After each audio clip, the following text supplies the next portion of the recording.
Prévention et lutte contre les violences sexistes et sexuelles, égalité professionnelle et autonomie économique des femmes, accès à la santé, aux droits sociaux et politiques, une culture de l'égalité pour la jeunesse et pour la femme.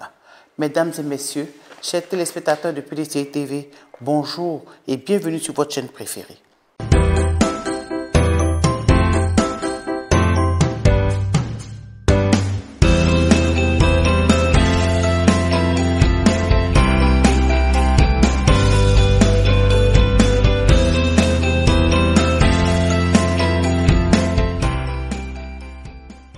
Officialisée en 1977 par l'Organisation des Nations Unies, la Journée pour les droits des femmes couvre le monde entier avec comme objectif de célébrer les avancées des droits des femmes. Cette année, nous sommes à la 47e édition et le thème dans notre pays est « Agir ensemble pour l'égalité, éradiquer la pauvreté, renforcer les institutions, investir dans le futur de la femme ». C'est dans cette optique que PDCI TV, votre chaîne préférée, reçoit aujourd'hui une dame de valeur. Elle est du sud de la Côte d'Ivoire, elle est notaire de profession, elle est la première vice-présidente de l'UFPDCI urbaine, elle est membre du bureau politique, évidemment, du PDCI RDA, elle est secrétaire générale de la grande chancellerie du PDCI RDA, déléguée de Grand Bassam, elle, c'est Maître Linda Diplo. Bonjour, Maître. Bonjour, Madame Massoumou. Nous sommes dans le mois des femmes, nous sommes le 8 mars, une journée dédiée aux droits des femmes. Pour vous, femmes leaders, femmes professionnellement averties, vous pensez que c'est important de dédier une journée aux femmes? Votre question m'amène à nous demander pourquoi une journée a été instaurée pour les droits des femmes. Vous l'avez dit tout à l'heure, c'est en 1977 que les Nations Unies ont dédié la journée du 8 mars aux droits des femmes. Mais si on veut remonter plus loin dans l'histoire, on verra que l'origine du combat des femmes remonte effectivement à plus loin que 1977. Et par le passé, vous savez, les femmes étaient considérées comme des mineurs. Des mineurs qui étaient placés sous l'autorité de leur père d'abord, et sous l'autorité de leur mari ensuite. Elles n'avaient pas le droit de travailler sans l'autorisation de leur mari. Elles n'avaient même pas le droit, quand elles étaient autorisées à travailler, de percevoir elles-mêmes leur salaire. Et évidemment, elles n'avaient pas le droit d'en disposer. Et elles travaillaient, quand elles travaillaient dans des conditions très difficiles. À des longues heures de travail s'ajoutaient celles des travaux ménagers à la maison. Elles n'avaient pas le droit de vote.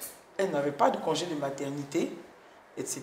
Et donc, peu à peu, des mouvements féministes se sont créés en Europe et en Amérique. Mais ce qui va faire bouger véritablement les lignes, ce sont les deux guerres mondiales. Parce qu'avant cela, vous avez quelques pays isolés, la Nouvelle-Zélande, les pays de la Scandinavie, qui ont décidé d'améliorer les conditions de travail des femmes et de leur accorder donc le droit de vote. Mais par la suite, c'était des mouvements assez timides et des décisions assez timides dans le monde. Et je disais tout à l'heure que ce sont donc les deux guerres mondiales qui vont faire bouger les lignes. Alors, la guerre 14-18, les soldats sont au front, tous les hommes valides donc sont au front, et bien, il ne reste plus que les femmes. Et les femmes qui n'avaient pas la parole, j'allais dire, dans les foyers, deviennent de véritables chefs de famille. Oui. Elles deviennent des chefs d'exploitation agricole. Elles sont embauchées dans les usines d'armement. Elles deviennent donc des ouvrières. Et elles prennent conscience alors déjà de leurs capacités. Et les hommes étant absents, les femmes réalisent qu'elles peuvent constituer un instrument de pression sur les autorités pour faire avancer les droits des femmes. Voilà. Et donc, les mouvements féministes en Russie, pour citer ce pays, se sont joints à près de 40 000 ouvrières pour justement revendiquer de meilleures conditions de travail et revendiquer le droit de vote des femmes. Et évidemment, les autorités n'avaient pas d'autre choix que d'abdiquer Et ce mouvement a même provoqué la chute du tsar de Russie. Ouais, et ensuite, donc, ces femmes ont obtenu, le 8 mars 1917, le droit de vote et de meilleures conditions de travail.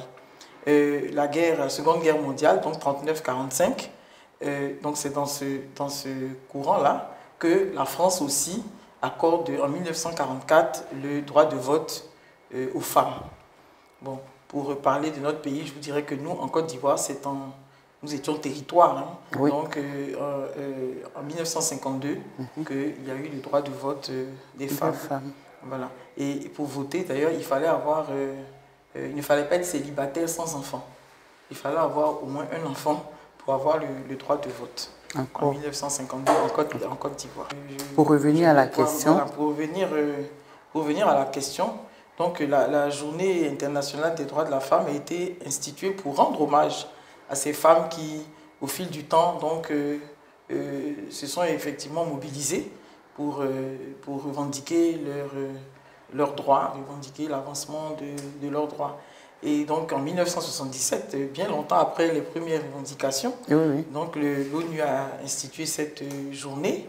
Et pour répondre précisément à votre question, je dirais que c'est l'occasion par excellence pour mettre en lumière les progrès acquis en matière d'égalité de droits entre les hommes et les femmes et pour célébrer donc les victoires des femmes. Et cette journée est une tribune privilégiée pour relever les défis qui persistent et pour lancer un appel à agir pour briser toutes les barrières qui peuvent subsister. Donc c'est cela un peu le sens de la Journée internationale des droits de la femme. Oui, avec tout ce que vous venez de nous dire, est-ce que vous pensez que depuis lors, il y a une nette évolution de ces droits-là? Je dirais qu'il y a une réelle prise de conscience de l'importance des droits des femmes.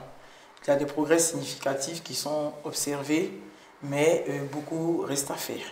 De la part des femmes ou de la part des autorités. Des autorités. En matière d'éducation, il y a encore des barrières qui subsistent. Je prendrai le cas de notre pays. Dans de nombreuses régions, il y a encore des familles qui sont réticentes à la scolarisation de la petite fille. Et même quand les jeunes filles ont la chance d'être scolarisées, elles se heurtent quelquefois à d'autres obstacles. L'orientation, les filles sont orientées dans des endroits qui sont éloignés de leur lieu d'habitation, de l'habitation de leur famille. Et donc elles se retrouvent dans des endroits où elles n'ont plus la protection de la famille, elles sont livrées à elles-mêmes, il s'ensuit des grossesses précoces qui freinent leur progression scolaire, qui entraînent même la déscolarisation de certaines filles. C'est en matière d'éducation. Et pour rebondir sur les droits économiques des femmes, mais quand vous n'avez pas eu les mêmes chances que les garçons d'être scolarisés correctement, d'avoir une éducation scolaire de qualité, mais l'accession aux emplois rémunérés devient difficile pour vous. Et vous voyez que souvent les femmes sont cantonnées à des emplois sous-valorisés. Des emplois, des petits commerces précaires, ils sont souvent dans le secteur informel. Et même au niveau de la protection, du droit à la protection contre les violences, il y a encore beaucoup qui reste à faire. Les femmes sont encore sujettes à des pratiques néfastes telles que les violences conjugales, le harcèlement sexuel en milieu scolaire, en milieu professionnel. Les mariages forcés existent encore, les mutilations génitales également. Donc des progrès sont observés, mais beaucoup reste encore à faire. Et même au niveau politique. Au niveau politique, c'est vrai que les États et les partis prennent des mesures en faveur des femmes. L'Assemblée nationale a pu prendre des dispositions législatives pour fixer un quota de 30% pour la participation des femmes aux compétitions électorales. Mais ces mesures sont très peu suivies des faits, il faut le reconnaître. Nous n'arrivons pas, en Côte d'Ivoire et ailleurs, à atteindre les quotas fixés. Oui, je reviens encore pour vous demander.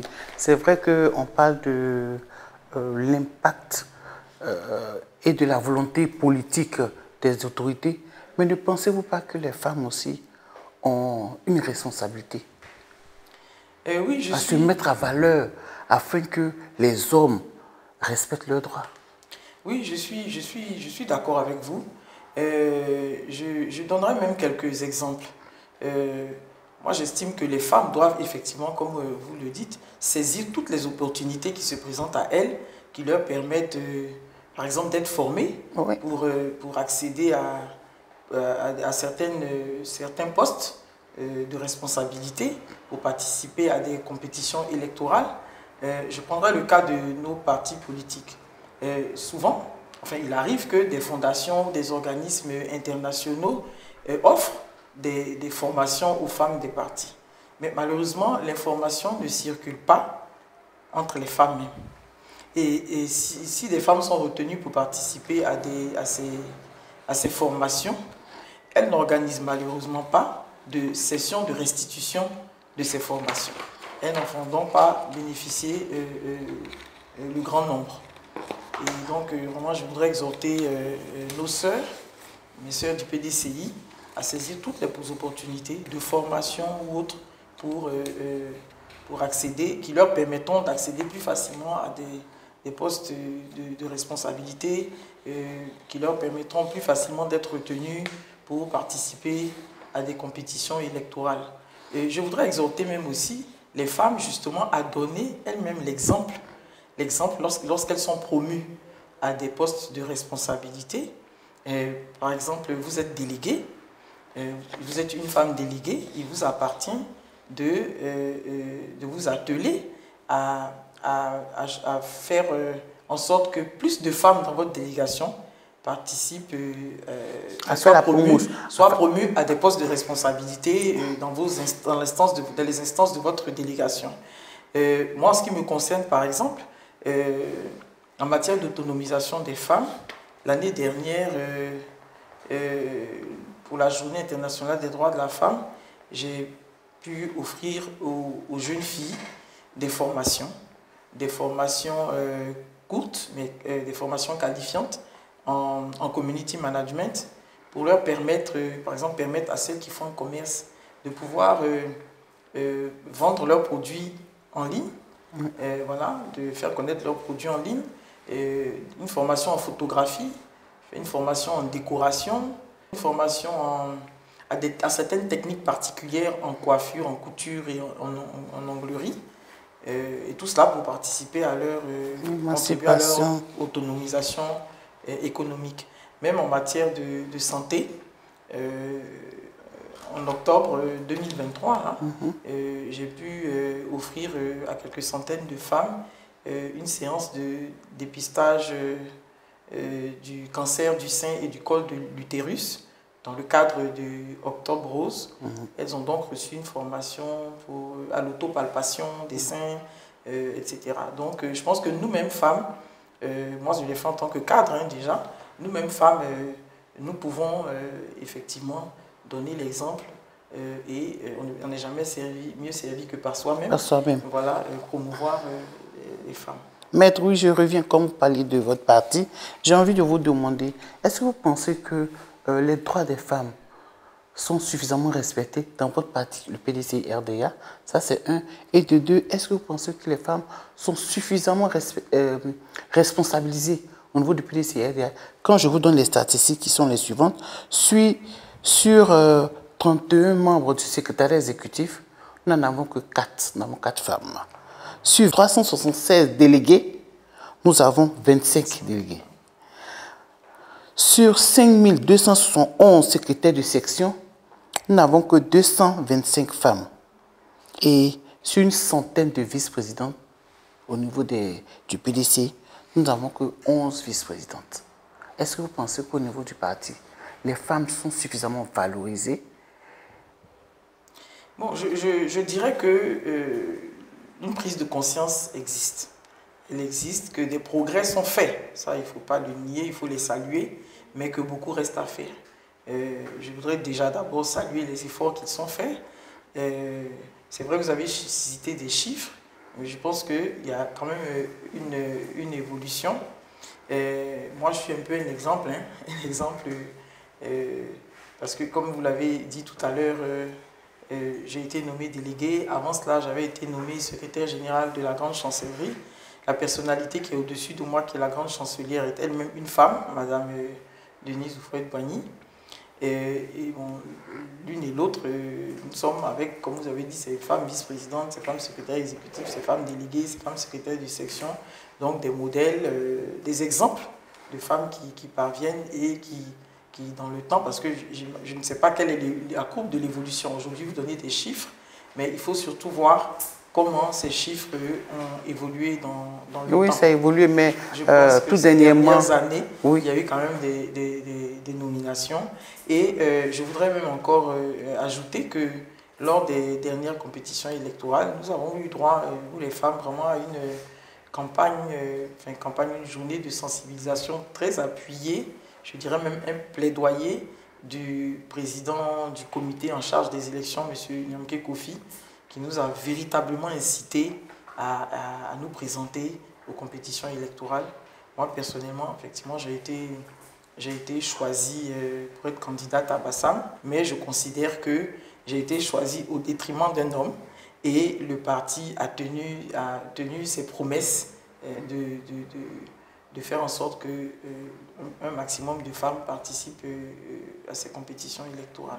Oui, parlant tous de ces élections-là, on sait qu'au niveau étatique, ils ont demandé qu'il y ait 30% de femmes sur toutes les listes. Mais il y a des listes qui ont peiné à trouver les 30% de femmes. Est-ce à dire que les femmes même ne se donnent pas la possibilité de militer ou bien sont peut-être un peu déçues par le résultat au niveau du militantisme? Je pense que le problème vient d'abord de plusieurs éléments. Déjà, il y a les moyens. Parce que, écoutez, pour participer à une compétition électorale, il faut en avoir les moyens. Et de ce côté-là, si les femmes ne sont pas autonomes économiquement, c'est presque impossible pour elles de participer à ces compétitions. L'autre volet, c'est la formation. Et il faut vraiment véritablement former les femmes pour leur donner plus d'assurance.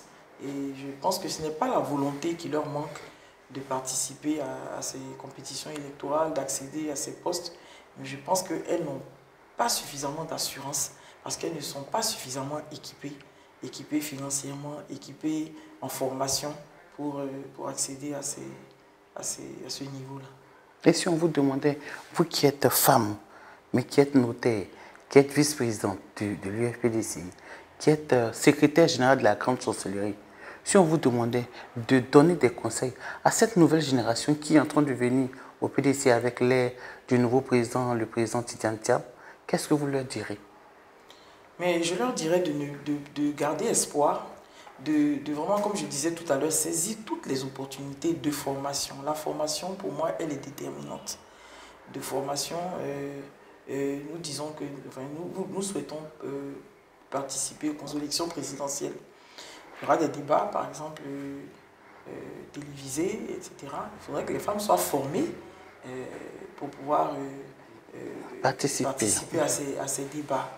Même pour organiser une femme déléguée, et une femme est nommée déléguée, organiser la délégation, il faudrait qu'elle reçoive une formation. Et je pense que quand les femmes seront formées, elles-mêmes, si elles restituent ces formations aux autres femmes et aux autres membres même des délégations, je pense que petit à petit, les femmes vont acquérir plus d'assurance et elles vont plus oser accéder à ces niveaux-là. Oui. Nous n'allons pas terminer sans vous demander, à l'occasion de la Journée internationale des droits de la femme, si je vous dis, maître, vous avez en face de vous le président Tidiane Thiam, qu'est-ce que vous lui direz en faveur des femmes à l'occasion de cette Journée internationale des droits des femmes? Je voudrais féliciter le président du PDCI-RDA, le président Tidiane Thiam, notre président, de vouloir faire de la participation et de la responsabilisation des femmes une des priorités de son action politique. Il l'a dit à maintes occasions, et principalement lors de son discours du 31 décembre 2023, et même au discours de lancement de sa campagne. Il a souligné que la formation et l'engagement des femmes étaient des thématiques qui ont une importance capitale à ses yeux. Et donc nous voulons vraiment le soutenir fortement dans cette vision et dans cette démarche. Oui, Madame la vice-présidente de l'UFPDCI, mettre votre dernier mot à l'endroit des femmes avant qu'on ne se quitte. Je me référerai à certains points clés du thème de cette année. Agir ensemble, investir en faveur des femmes, accélérer le rythme. Avec la participation active des femmes à la victoire de notre parti, le PDCI-RDA, en 2025, je suis confiante que la politique de gouvernance d'État du PDCI-RDA portera fortement le combat des femmes, le combat pour la promotion des femmes, pour l'avancement des droits des femmes, pour une société ivoirienne juste, équitable et prospère. Il faut que les femmes se mettent en ordre de bataille. Il faudra que les femmes se mettent en ordre de bataille. En ce moment, nous avons un objectif, c'est notre victoire à l'élection présidentielle de 2025. Il faudrait qu'elles se mettent en ordre de bataille. Il faudrait qu'elles travaillent de façon méthodique, de façon rationnelle, avec dynamisme, que les femmes se lèvent et puis qu'elles, surtout les responsables, qu'elles entraînent avec elles les autres militantes parce que nous avons beaucoup à faire pour notre victoire. Merci, Madame. Merci, Maître. Elle a dit, pour la victoire de 2025, il faut compter avec les femmes. Elle a adressé un message fort au président Cheikh Tidiane Thiam. Nous voulons rappeler que nous recevions Madame Linda Diplo, vice-présidente de l'UFPDCI urbaine, secrétaire générale de la grande chancellerie du PDCI-RDA. Merci, Maître, de nous avoir accueillis dans votre cabinet. Merci pour la promptitude avec laquelle vous avez accepté de nous recevoir. C'est moi qui vous remercie, Madame Assoumou, de me prêter votre antenne pour m'exprimer à l'égard des femmes, à l'égard de notre parti. Et je voudrais justement en profiter pour souhaiter à toutes mes sœurs du PDCI-RDA, mes sœurs ivoiriennes, mes sœurs de Côte d'Ivoire et aux femmes du monde entier, une bonne et fructueuse journée internationale des droits des femmes. Merci, Maître. Bonne fête à vous aussi. Merci. Quant à vous, chers téléspectateurs, merci d'avoir été avec nous. Merci de nous avoir suivis et à très bientôt pour un prochain numéro. Bonsoir. Dieu nous garde.